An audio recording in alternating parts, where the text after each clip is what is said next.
It's me again. Long time no see. It's been so long. I hate that I had to jump in and I couldn't say, "Hi, everybody." I know it's rushed, but hey, so excited to be here again for another Future of Genealogy panel. We had a really great one yesterday. If you haven't watched that one, it's still up and you can check it out. A very interesting conversation, which I'm sure today's will be also. We've got two familiar faces that you just saw, Mags Gaulden and Chris Whitten, and then four more, I'm sure, also very familiar faces. Roberta Estes, Amy Johnson-Crow, Rob Warthen, and Daniel Loftus. So I'm excited to have all of you here today to be able to chat about this stuff, because who doesn't want to talk about the future of genealogy, right? Yeah, for real. Like, what else would we talk about? Well, we would talk about our ancestors. Hey, you know what I found? No, I'm just kidding. Tell us about your third great-grandfather, Mags. No, I want to tell you about my fifth great-grandfather's first cousin's sister. Wait, that's A.J. Jacob, sorry.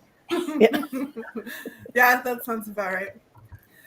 So I think we'll just jump right in and just kind of talk about the first part, which is sort of an overview, I guess, of where we've been and then where we're going. So let's talk about how has the genealogy world changed in the last 5 to 10 years? Oh. Do one of you want to take the lead on that one? Amy does. Amy, I heard a noise. Amy, yeah, okay. Yeah, that'll teach me to speak up. I see how this is going to go. The lessons we learn. That's why I have coffee here, so I can be drinking. Yeah, Rob was a smart one. Yeah, mine is empty. Oh, mine just got made. I need to go find it. Yeah. Oh, okay. So where has genealogy gone in the last 5 to 10 years? Okay, so a little bit of background. Excuse me. So I got involved in like organized genealogy in the early 90s. Okay. So I have literally gone from looking up people on the census by first having to find them on microfilmed Soundex cards. Okay. At one time, I could actually convert surnames into Soundex without the chart. That was my superpower. All right. So the fact that I don't have to do that anymore, I'm very thrilled about that.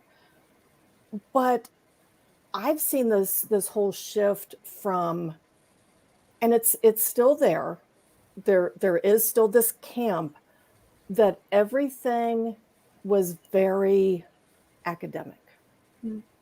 Okay, that everything had, everything was supposed to be vetted, and everything was, that if you weren't publishing in an academic journal, were you really a genealogist? And I always, me being the rebel that I am, I always kind of bristled against that, because it's like, we're talking about people's families. Right. And yeah, I think we do. I think all of us would agree here that we want to do good work. We want it to be accurate. We want it to be as complete as possible, as complete as family history can be. But not only seeing the changes in technology that we don't have to hand code Soundex surnames anymore. The internet, total game changer for genealogy. Then we have DNA. But I think we're also seeing that real shift from, okay, here are the bare facts, here are all the begots, or the begats, however you want to say it. I need more coffee. And getting into who those ancestors were as people. And getting that sense of identity, that sense of their story, their sense of them as a person within a family, and what did that mean? And seeing that whole shift has just been mind-blowing when I think about how things were when I got started in the early 90s. Yeah, it's become a lot more personal and personable. Yes. Amy, your 52 Ancestors series did a lot to help people focus on that. Well, thank you, Roberta. That's kind of crazy random happenstance with that, because I threw that out there as a way to challenge myself to write more. Mm-hmm. And breaking it down into something that you don't have to write the 500-page tome, the definitive work on your family history. You can write 4 paragraphs. Mm-hmm. And it's or a paragraph. Or a paragraph. Yeah. You can write 3 sentences. Or put it on WikiTree. Go update your WikiTree ancestor. Exactly. Yes. Exactly. So That's what I've been very much interested in, seeing the stories of my ancestors. I found that, oh my God, they're real people. I didn't realize that they were just like people on the trees, but now I actually look at them and they actually had lives. They went, and I've learned that more as I've learned more about my mom as she's been older, looking at some censuses.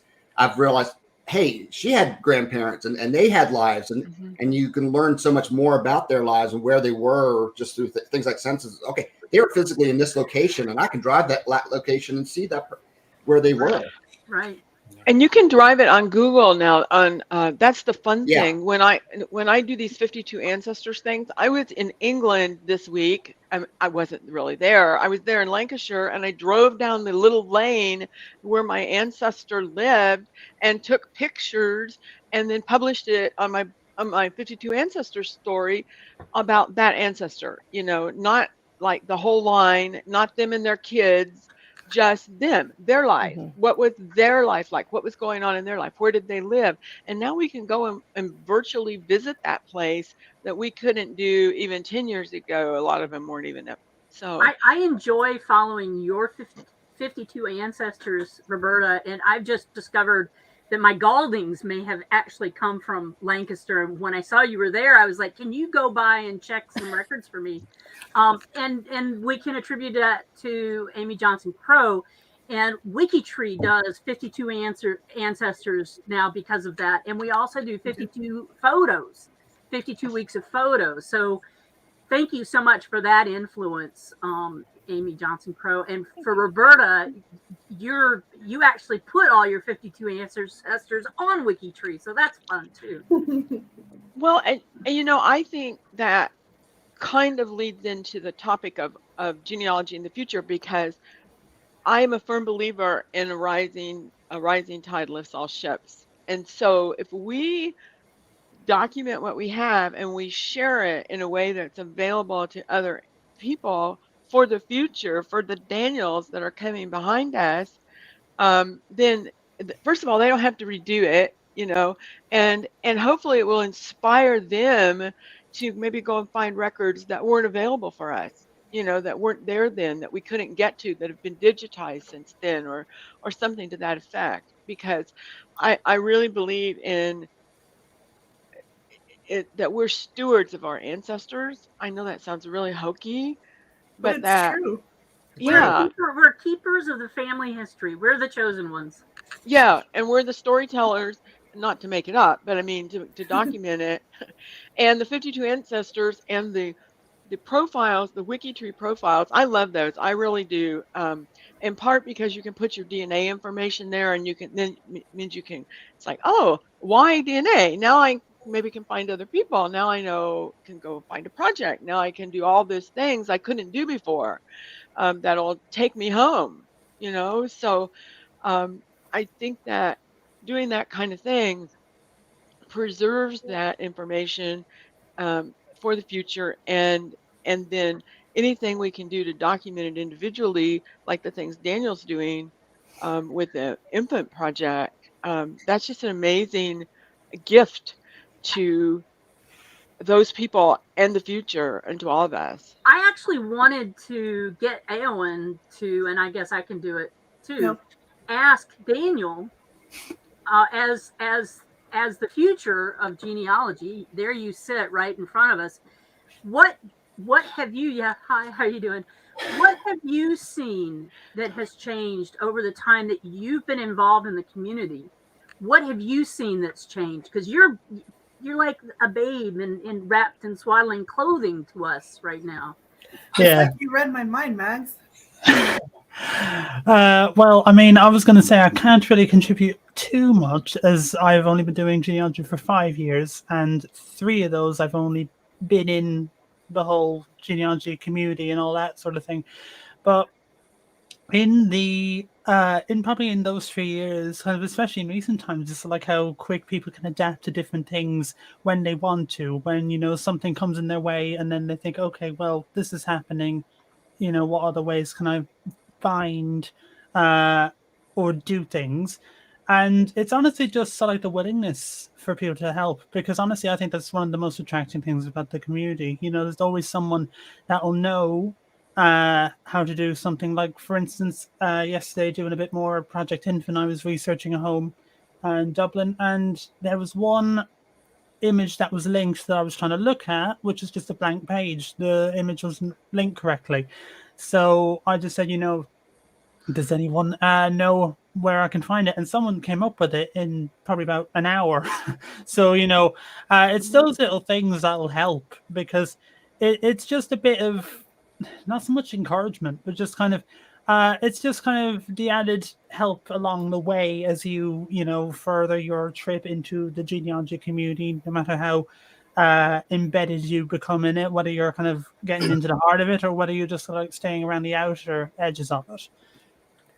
It's nice to know that you're not alone and that there's people out there that are there to support you. And I have to say that I think that Daniel has just cast a spell over us all. So that's all I'm going to say is that, truly. Well, he's definitely doing great things. There's no doubt about that. He is. So maybe we'll transition a bit and let Daniel keep talking. Where do you see genealogy like in the next 5 to 10 years? And what would you like to see? Oh, well, I mean, I think, because obviously I've seen, some genealogists say, oh, well, here, so like giving, so like lectures or things on to like how you use Facebook and things for genealogy. But obviously there are some obviously new platforms that are coming out that are being used. I won't rant about it all the time. For those of you who are friends with me on Facebook and Twitter, you'll see it later. But there's one that's kind of really good, and it's just the way that it works. It just seems ideal for genealogy, and like that's the thing, that platform. Again, we'll talk about it later. After this, it came out in 2016, but kind of it's becoming more popular recently.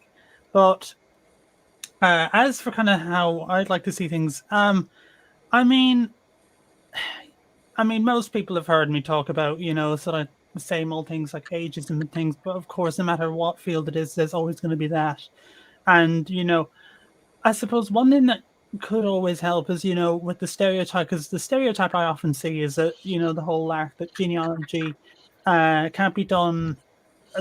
Like young genealogists can't do genealogy, or young people can't do genealogy. They're not interested. They're not this and that. And it's just irritating. And also the idea that people can't do, or young genealogists can't do proper research. I saw that one time on Twitter that came up in my mentions. It stuck in my head, and it will be.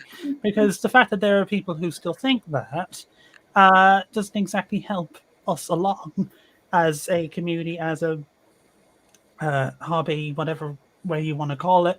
Because if there's people that still think that's the way, then young people won't necessarily think, oh, do young people do it at all? And then they mightn't even investigate it. But there's one community, I will say, Gen Z Genealogy, that Discord server, they have a community over, and for anyone watching, buckle in, over 320 young genealogists, I think, was the last time I saw. I can't, was it 220 though? It's over 200 though. There's a massive community, and as much as people knock it, TikTok is quite good because it's restrictive. You can do 15 seconds as like a little mini joke, 30 seconds or a minute. They are introducing like 10-minute videos or something, but it's so like you can put it on TikTok and it can reach a lot of people because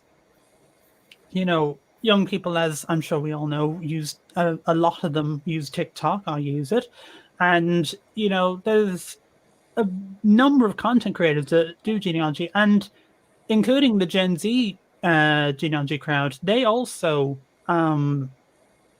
create content on there. And that's how a lot of people find their server. That's how a lot of young genealogists join, because they see, oh, look at this server. They're getting out there. They're creating content that I can relate with. And, for instance, there was one TikTok I'd seen by them where someone had created like a massive family tree. And so it's the joke that, oh, I'm going to the party and I have a massive family tree. And so everyone's kind of like, oh, great. And then carries on with the other conversation. It's just, the way they do it is just great. And there's a number of other words I could probably use, but they're probably one of the leaders in kind of attracting young genealogists to get into a community and of people their age, because some people may feel, oh, I want to connect with others my age that do it, and then they might eventually get out there. Doesn't matter how long it takes, they might eventually get out there, or they might be comfortable staying there. And that's also not to say that no one knows anything in there. There are plenty of knowledgeable people in that community that know so much about things, and I've learned stuff and I've been able to help others with theirs. So it's giving and taking, and it's just the real community aspect in there. And sorry, I was just going to say, it seems like the ageism comes up a lot, and the inclusivity, and it, to some extent, to bridge that gap, I feel like a lot of the times the not so young generation is waiting for the younger generation to come to what we're doing, and maybe to bridge the gap, some of us need to be going to what the younger generation is doing, and and I've been amazed at how many of my cousins' children have been jumping into this, and they're in their early 20s and stuff like that, even into the DNA and stuff like that. I was surprised one day just looking at my DNA matches, and all of a sudden I got all these first cousin once removed matches, and it's just, they hear me talking about it, and I think that's the older generation does encourage it, and maybe you're right that they may be, oh, they're taking care of it for us, but maybe we need to encourage, why don't we work together or something like that. And to jump onto what you just said, Rob, I think that for genealogy as a community to keep progressing and to be more inclusive, I think that people who have been in the field for a while, and I'm saying that in the broadest sense, whether you're in it as a professional, you're a really serious hobbyist, or you've been just, dabbling in it, but you've been doing whatever for a while, we have to get out of the mindset that people who are coming into exploring their family history now are going to be doing it exactly the same way that we came into it. Because DNA was, we had DNA when I started in the early 90s, but we weren't testing it, right? Yeah. We barely had the internet. And another example of that is, I learned my aunt was a librarian, so she had all these pieces of paper. I got CDs, and I was teaching her how to use the CDs, and she was showing me all the paper that she had. So it does need to be more of a collaboration, and we need to show them what we've done and how we've done it. And it's also important to understand those details before just clicking on those little links and those little trees and shaky leaves and stuff like that, and just following it, but learning how to do the research detailed so that they can appreciate more how the new stuff works. Right. And I think too that I think that some in the community are too quick to just discount any of those aids that we have. I mean, just a few months ago when the 1950 federal census came out, and you had the National Archives with their own version of the OCR index, and you had Ancestry come out with their version of the OCR index, and there were people like, well, I'm not going to bother looking at either one of them because they're just going to be garbage. And I'm like, why aren't you even trying? Yeah. and the hints are garbage. I'm sorry, hints are not the end all be all of genealogy, but sometimes they're right. Exactly.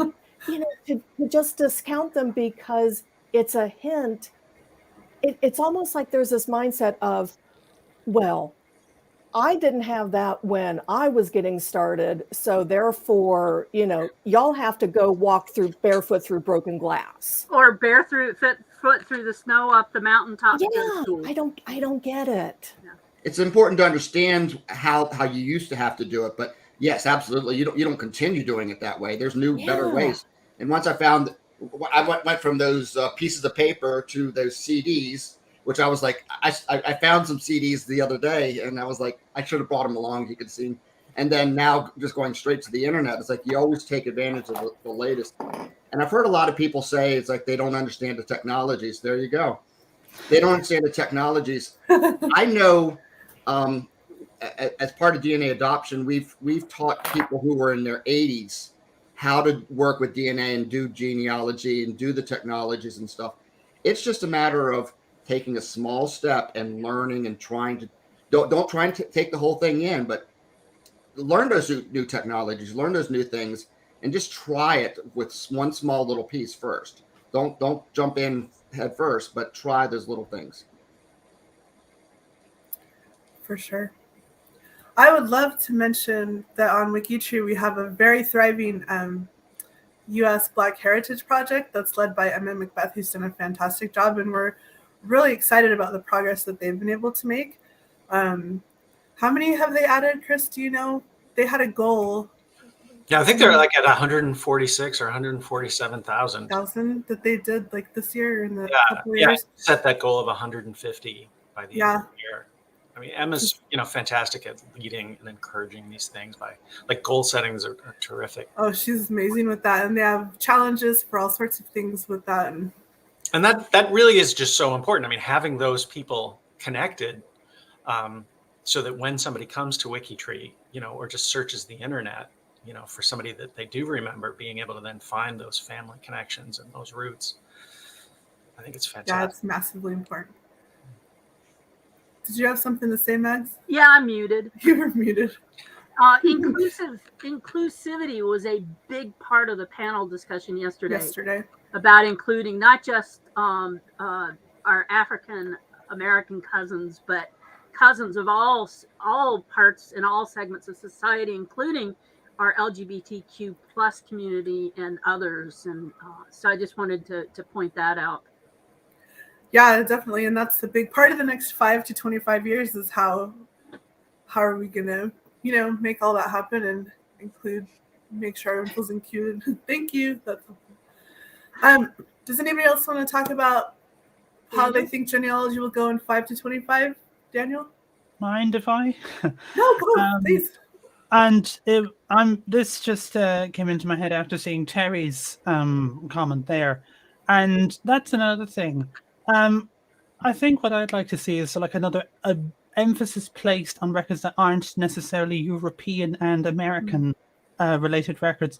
Because say, for instance, I'll give you my college class. I'm in a class of 25 people. We see each other every day, Monday to Friday, albeit Wednesday. But we see each other for 4 days of the week. I am the only one that has Irish heritage. The others have, you have Nigeria, Nepal, China, Vietnam. There are so many countries there that I don't see kind of talked about on Twitter, kind of, and it annoys me that a little that it's that Eurocentric, because looking at, I looked at the Family Search Wiki for Nepal. And for kind of like birth, marriages, and deaths, and people who are watching, you can do it as well. Just look up Nepal Family Search. And if you looked up the online record section, all you'd see is British Armed Forces or something, overseas births, marriages, deaths. That's all you'd see. There's nothing there online-wise that allows them to research their family history. Because if there was something there, and as Karen De Bruyne there, Southeast Asia is very underrepresented as well. I think, oh, well, we have European heritage, we have American and Australian, but there's a whole lot more world out there than just those 3 parts. For sure. And it would be nice if they got a bit more, like, I'll try and amplify some things as well on Twitter or Facebook or whatever, if I can and if I remember to. But it'd be nice if kind of there was an emphasis and more prioritization given to those kind of areas of records. That came up in our interview with Chris Whitten just a little while ago about how to move WikiTree forward into being more global, which WikiTree is pretty darn global. We were looking at the people in our chat for our interview, and there were people there from Buenos Aires, from Germany, from the UK, from Wales, from South Africa, which is great. But yes, we need to be all inclusive for sure. And we need to work towards that. And it is work. We need to find those records and get them on and get them indexed. Definitely. Well, I'm going to transition a little bit because we have a DNA question, which I feel like we have to get to because we have DNA experts here who can give us some insight. And that is, DNA has already impacted the world of genealogy beyond any of our imaginations. What will it look like going forward, and how will it continue to change the way we practice genealogy? So I might just say I haven't done a DNA test, so I'm going to be quiet during this one. Somebody mute Daniel. I see that as an opportunity. Daniel needs to take a DNA test. Yes, we'll send you one.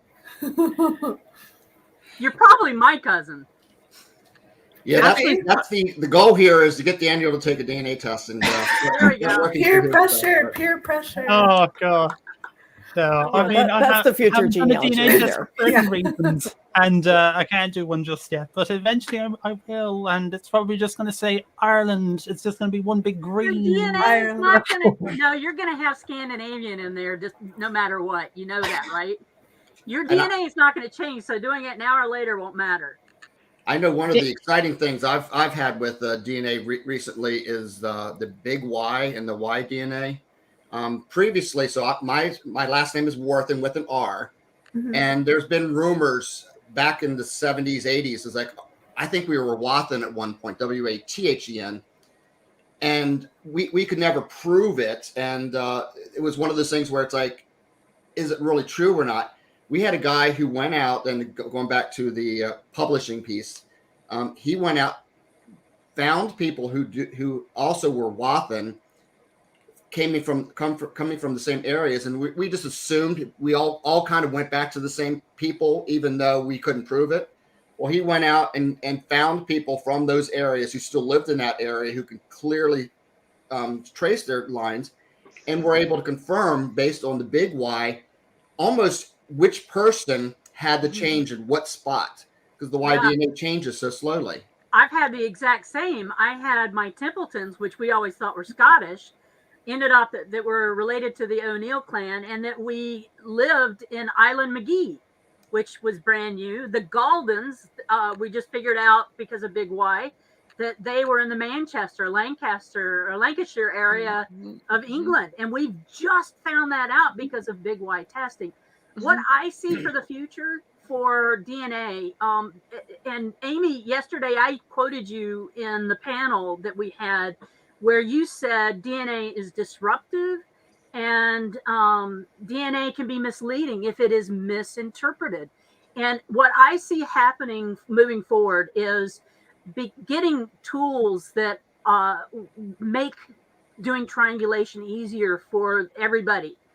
Triangulation is still one of those things that people think is out of reach, but it's not. You just have to know how to do it. WikiTree is working towards that in a big way with the DNA confirmation program that Greg Clark built for the DNA project, but also tools like DNA GEDCOM, tools like mitawydna.org that let you see all of the markers for all of the testers, where you can actually see it one-on-one. You can't do that at any of the testing companies unless you join a DNA group project. I see DNA group projects getting even bigger. They're huge right now. They're huge, and it's cumbersome. and there's so many of them, and there's this great council that is working on getting the DNA group projects into a place where everybody can work them easily and learn how to do it easily. And so that is progressing in a really good way. And I see huge things changing with the FTDNA group projects moving forward. And even the integration with those group projects into WikiTree, that has really taken off and is moving in a good direction as well. So I see technology, as Daniel pointed out, technology is going to drive a lot of the changes that we see coming on. And I think it's going to change Amy's attitude as to the disruptive nature of DNA being misleading when it's misinterpreted. I think DNA is going to continue to be disruptive in family trees because we're going to be discovering things that we weren't expecting. There's just no. You kept, Mags, you kept using the term disruptive, but yes, I see disruptive as Amy being an excellent thing. No, but you kept using it, and I agree, it is disruptive. And sometimes I had a manager of mine who we would be building these projects, and you would be making small little changes, but a project wouldn't be right. Every once in a while, you just have to throw everything up and disrupt everything, and then put the pieces back together, and then you get things a little bit better. But then you get to the point where it's like you got to slow it down a little bit and go down into the details. But every once in a while, throwing those pieces up, being very disruptive and looking at all those details, just starting from scratch is an excellent way to really challenge yourself. Be disruptive. Yeah, and thank you, Amy, for letting me throw you completely under the bus. Yeah, wow. She went there. Yeah, she did. Well, but to clarify just a little bit of what I was saying yesterday is, and the topic was, genealogy research as a process, and what do we do with DNA in it? And yeah, DNA is disruptive. You do find all of a sudden those things that you thought you knew. The paper trail looked awesome. It was great. And then you have DNA and it's like, oh, okay. Yeah, not so much.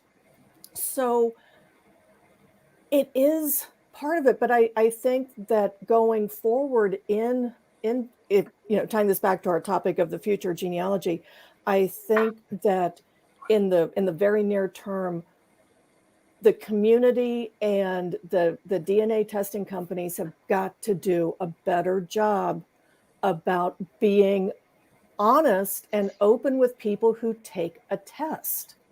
I absolutely, with the fire of 1,000 suns, I hate the Father's Day DNA sales. Send your dad a DNA test for Father's Day. Really? You want to go there? No, I think that those are horribly irresponsible because, okay, here, Dad, you've always been curious about, why you like lederhosen. I don't know. Or lasagna. Yeah. We all remember that horrible Ancestry commercial. Disclosure, I used to work for Ancestry, but that very cavalier attitude of, just take the DNA test for fun. I don't know. I think that we as a community, and I think that we as people who are involved with the DNA testing companies have got to do a better job of, because once you take that test and you get those results, that genie doesn't go back in the bottle. No. Yeah, and I think that what you said was perfect yesterday, which is why I quoted it, and it will probably be a quote I use from here on out. Do I have your permission to do that? Sure, go for it. Good. Roberta, you probably have a lot to say on this. ... Well, one of the things that I hope changes is that I see so many people, they take a DNA test at any of the major vendors and they look at it one time and they look at their ethnicity and then they're like, oh, that's it, I'm done. And you're not done. You just have barely begun. And then they'll say, oh, I want to learn some more. I'll take a Y DNA test or mitochondrial. And people will say, oh, don't bother with that. You don't need that. That's not going to tell you anything that autosomal won't. It's like, just, I come undone every time I see that, because first of all, that's not true. You know, it's not served up to you on a silver platter. I mean, sometimes it is. Sometimes you look at and there's something there that's very important. It's a tool. And one of the things that I hope that the community does, and I don't mean us individually because we can't, but as a whole, is to make it easier for people to learn things. Like you mentioned triangulation, Megs. You know, first of all, people don't know what it is. A lot people will tell you flat out, "Oh, you don't need to do that. Just go look at ancestries, whatever, whatever." You know, it's like, no, no, no, no, no. You do need to do that, and here's why.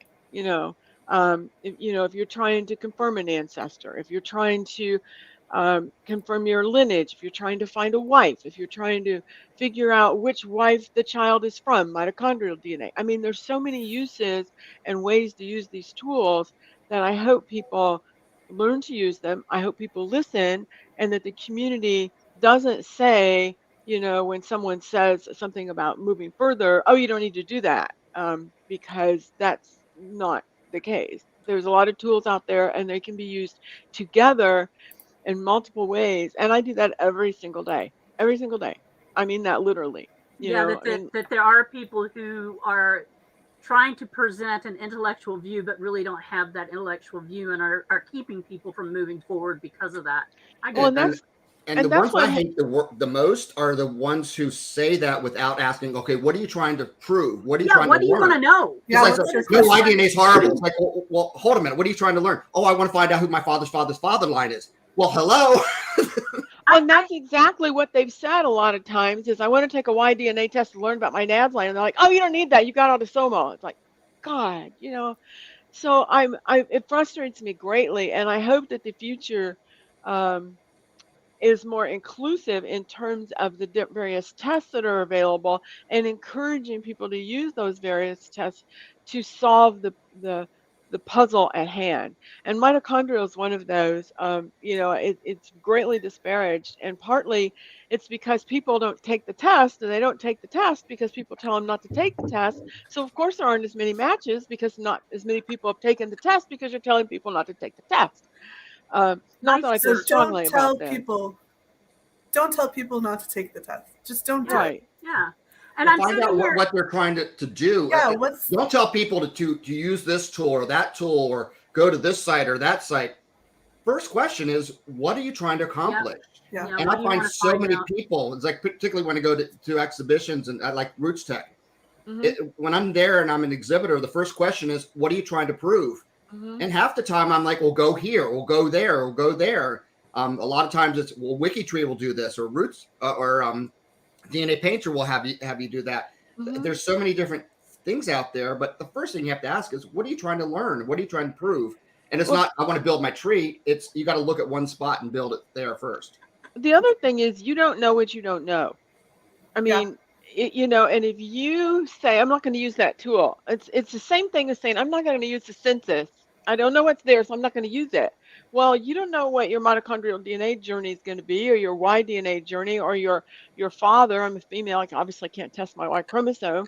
You don't know what that journey is going to be. So if you did discard that opportunity, that's why one of the things I do is I collect all my ancestors. I try to find someone who descended appropriately to test every one of my lines. I want to know what that MacEntee line is, or what that, the female, those females are brick walls. Sometimes the only hope we have is finding someone who descends mitochondrially and test those people. That may be the only hope we have. I don't want to put Brian's whole comment up, but he commented that a lot of the misinformation comes from some of the bad advertising, like the leader hose and lasagna effect that Amy mentioned, and that I talk about a lot, that you talk about a lot. It's misleading. Mm-hmm. We're gonna find out who you are. Find out who you are. Oh my gosh, I have 40 children. Well, to Roberta's point about the mitochondrial, I really think that a lot of this is altruistic. I think I like to think of a lot of the genealogy work we do as altruistic, including taking DNA tests. So like what Rob said about, what do you want to learn? your DNA holds a lot of secrets for what other people might want to learn. Definitely. And if we all took a mitochondrial test, whether we were interested in our own direct maternal line or not, we would be revealing a lot of information to other people. Because, I think we all need to test whether we're curious or not to make that information available for everybody's tree. Chris, the only place that I can find mitochondrial associated with an ancestor publicly is WikiTree. And that's why I go there and I look, because it's by the ancestor. It's not, it's because it's hard, especially with women in Western culture, because their surname changes every generation. It's not like I can track, the Estes line, it's male to male to male. Well, it's harder, genealogically speaking, for mitochondrial DNA because that surname changes every generation. But at WikiTree, you can go in, you can attach your mitochondrial DNA to you, which populates it to your mother and her mother. So that altruistic point that you made is that's been there for the next generation. Yes. Or for this generation. So I go in every single time and I try to find, I look at that ancestor and I just like pray that somebody's associated with them mitochondrially. So then I can, then there's a kit number there. There's a contact information. There's a way for me to move forward, and it's ancestor focused. So you don't have to go try to figure out. WikiTree does it backwards. We do ancestors where people have confirmed genealogical trails. And not to be promoting too much, at 10 o'clock, I'm going to be talking all about that in a WikiTree and DNA presentation. Actually, Roberta, you want to come and do my presentation for me? You just did. Aren't you funny? Nailed it. Yeah. It's called collaboration. Yeah. Yeah. But Chris, you brought up, come in, please, Roberta. Chris, you brought up the perfect thing, though. It's like you're setting this up for future generations and other people by taking these DNA tests, and you don't know what you don't know until you've taken it. The big why I took, there were two of us who took it, and now we've slowly had more and more people. We wouldn't have learned all of this stuff until we've actually started doing it in the first place. And I think Ben also mentioned it. Yeah, Ben. He said he had a couple of tests. I'll put that up there for us. Yep. Yeah, he said he hasn't learned much, but he's learned a lot. It's still a lot. And this goes back to what Chris and I were talking about in the interview that I did with Chris the last hour, is our legacy moving forward. Yeah, definitely. All right, any other DNA comments? And then we're going to move to the last question. Yes, we have millions, but you don't want to hear the rest of it. I'm trying not to say too much. I know we can talk about this for the entire day. All right, let's tackle this last one. What do you think will remain of our digital footprint in 100 years? What will our descendants learn about us from social media? When you think about how we feel when we find pictures of our ancestors, what will they feel when they see all of our selfies and meals at restaurants? And what will they be talking about in genealogy then? I was thinking about that yesterday during the panel. It's like, we're so excited when we can find like that one existing photo of our great grandparent, and our descendants will have like 2,853 photos of our dinners. Or not. Will Facebook be there? Where will those electronic? Yeah. My social media feed this morning has a picture of the sunrise when I ran to Tim Hortons to get an ice cap. And then it has now a picture of us in this panel on my social media feed. So there you go. That reminds me. Oh, good. That's a great idea. Yeah. Well, so, Facebook won't be there, but the metaverse will be, hopefully will have nothing to do with Facebook. But, I think we need to imagine virtual reality when we think about genealogy in the future. Mm-hmm. Think about a completely immersive environment and them descendants being able to see their ancestors walking and talking. AI. In ways that our ancestors didn't, but it still would be interesting to do. Thomas, to answer that question, had a whole list of things: NFTs, blockchains, how we're going to take advantage of all of this technology moving forward. And I keep looking down at Daniel.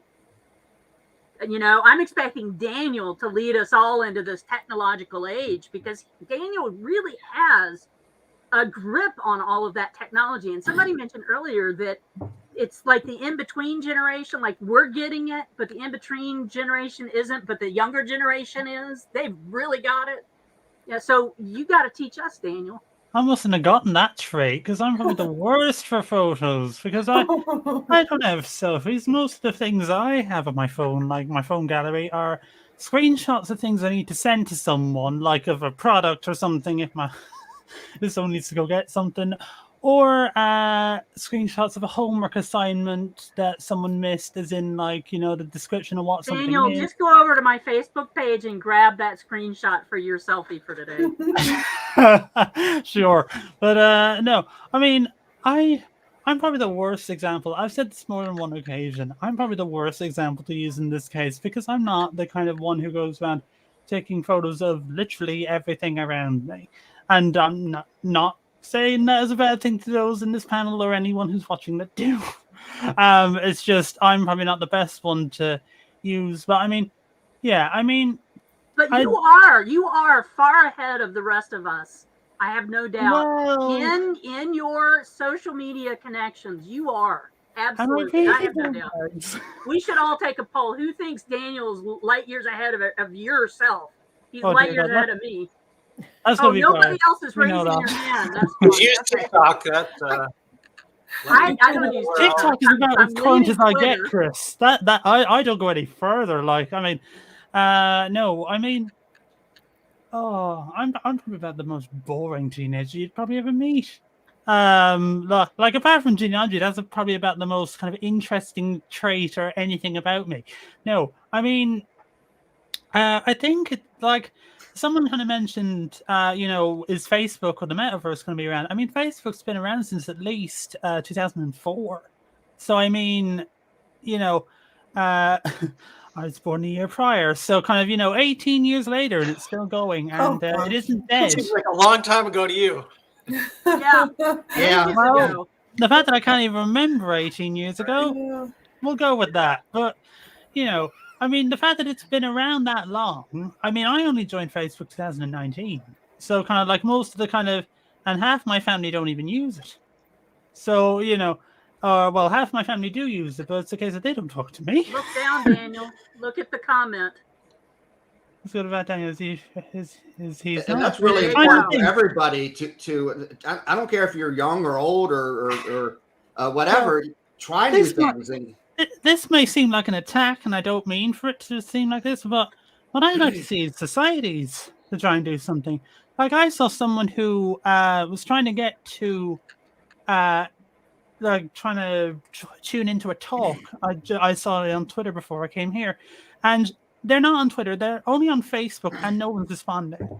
So, like, you know, the fact that there's not really much comms or anything going in, and I've said it before, and I'll say it again. Discord, that can be used for societies. It's free, unlimited member count, integrated video, audio call, adding images, links, anything you want. Like, Discord has been really important to this whole WikiTree Day symposium. Well, I mean, to WikiTree in general. Yeah. I've seen, you know, people promoting forums or, you know, online things. And I mean, some people might go for that. Most people mightn't. So, I mean, and the fact that you could use it to save on a Zoom subscription, you could use it to save on a Facebook group. You could centralize it into one place. But when I started trying to advocate for, you know, Discord being used for genealogy, as I did actually try and do a presentation, and if you're one of the people who did tune into that, I am sorry, because that one didn't go right the first time, and I've had to try and refine it and fine-tune it. But kind of, I'm probably going to be the one that's known as social media for genealogy. Kind of, that's probably where my topics are going to be. But I mean, the fact that, you know, you have society, and heck, you could even use it as a mailing list. That just comes into my head now, because some people kind of want to tell people about talks and things. You could do that all there. But no, let's get a mailing list. Let's set up a Facebook group. Let's set up 3 different things that people are going to have to keep track of, rather than just one place where people can just see one little hub. But that was, I could rant about that as well, but I'll I won't keep you all there. But no, I mean, as Christine mentioned, but I mean, I'll try new things. I mean, the new thing I'm going to be ranting on about after this thing, I will be ranting on about it and advocating for it, because it's a handy platform. And one thing is, it's sort of like Twitter, but instead of a 280 character limit, you have 500. There you go. There's a bit of a taster. But it's just a case that technology is going to be a massive thing going forward. And as Jenny just said, that is the one I'm talking about. So, like technology is going to be a big element of whatever we do going forward. And we'll always have a digital footprint. It's very hard to evade, not have one, delete it, whatever. Like, if you Google me, you'd be able to find, first appearance of my real kind of name being used before I went public, obviously. But kind of, it's a case of, it's very hard to miss it, especially if you have a rare name and if you have a lot of stuff happening under one particular term. But I think that whatever happens, be it cloud storage, be it social media, there is going to be some form of digital footprint for our descendants to look back on and be able to find out bits about us. And whether we want to believe it or not, it is going to happen. It is going to be an element, whether we like it or not. And yeah, in some form, in some way. To talk about digital footprint, how about building our ancestors' DNA footprint? Because we all have that. We all have pieces of it right now, and there's lots of different projects out there that are trying to build up your ancestors. And I think WikiTree would be an excellent place to find those folks, and because you can find those ancestors and you can find all their descendants very easily. That's an exciting thing. That WikiTree, when you're doing your DNA work, you can go find an ancestor that you're interested in and quickly work down that tree and hopefully find people who may be interested in that ancestor to say, hey, have you taken a DNA test, and can we learn together? Yeah, I think that the comment about, remember that MySpace? I know I was going to say there was MySpace before there was Facebook, which means there'll be something else after Facebook and something else after whatever that is. It'll just keep changing. James, why don't you just say that out loud, Amy? Oh, I guess I am unmuted. Yeah, I mean, we joke about that, all of our descendants are going to have all these pictures of these, great meals that we've had and the sunrises and all that, but are they? Yeah, we don't know. We don't know that, because I have, 20,000 photos and screenshots and whatnot on my phone, but what actions am I taking to preserve those images? It's digital is easy, except where it isn't. Yeah. Because, taking the photo and all of that, that's the easy part. The hard part is permanence. Well, drop it in the pool once and that's it. Well, but even then, okay, do you have a backup? Like I've got an iPhone, it does back up to iCloud, but I have to make sure that I'm able to get into my iCloud account to be able to get that. So I think in a way, I think that we run the risk of having sort of this, and I can't remember who coined the term, but basically the digital dark age. Because we're going to have so much stuff. It's not going to have good metadata. Yeah, you've got this picture of the sunset, but where was the sunset? What date was it taken? Who took the photo and why did they take it? We don't have that. So yeah, we might have the image, but we're going to lose a lot of context. And that's going to be the challenge. And it's funny because how many of us rant to our ancestors or our deceased family members like, why didn't you write the name on the back of this photo? My grandma did, but she was a saint. Oh, that's amazing. A lot more is being recorded than you think is being recorded. Yeah. Well, and that's Don't. and that's Like, yeah. But we do have, and I should clarify that, Chris. That's a good point. That you do have that embedded metadata. You do have in there. You do have the date. You probably have the location. You have the device that recorded it and all that. What you don't have is the why. The what you don't have the context. So you have this picture of these people who are dressed up in their finest, and yeah, we can see it was this date. We can geolocate it to this place. We'll have better face matching. We'll probably be able to identify them. But why did we take this picture? What was the event? What was so special about taking a picture of this car that you happened to see on the street? Why did you take that? Why did you take that picture? And it was orange, and I was wearing orange, and it just looked so good. Yeah, or this. I'm reminded of this picture. My dad had a service station for decades, right? So he was a car person. I grew up as a car person. And there was this picture of my dad and his business partner standing in front of their Texaco station. And there's this gorgeous car next to them. It's a black and white photo. Gorgeous car there next to them. And I came across this picture and I put it up on Facebook. Why I didn't just ask Dad, I don't know.